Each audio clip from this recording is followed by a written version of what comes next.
Hi everyone, welcome to Toni on Real Estate Education. A quick shout out to my current and my past students. Thank you so much for supporting this channel.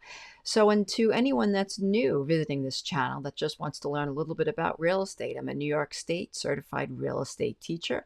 I've been teaching real estate for the last 8 years. I got my real estate license when I was 19 years old, and I have a master's degree in education. So you can find all of my information in the About section at the bottom of each video. If you're interested in taking my 77-hour course, I teach the whole class, the whole course. So if you're interested, let me know. All right, everyone, let's get started. Oh, wait, again, don't forget to hit that subscribe button. I would really appreciate it. All right, everyone, let's get going. In this video, we will be discussing fiduciary responsibilities. Real estate salespeople are held to a high degree of care regarding their relationship with their clients. These standards are called fiduciary responsibilities. The acronym that I like to use to remember them is COLD AC. C, care.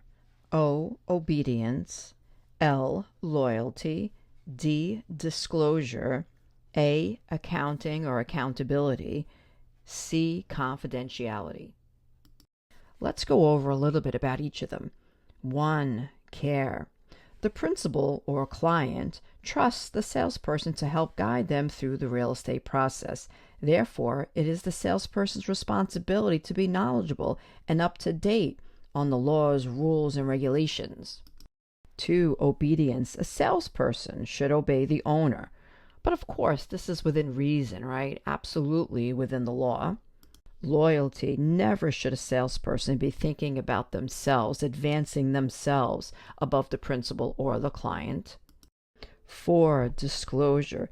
It is imperative that the salesperson keep the principal informed of all matters throughout the process.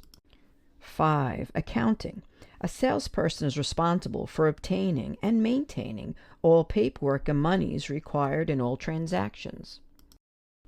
6, confidentiality. A salesperson can never disclose information regarding their principal. For example, if a salesperson learns that their homeowners are anxious to sell because they are going through a bad divorce, they cannot use that information to entice a buyer to make an offer hoping for a quick sale.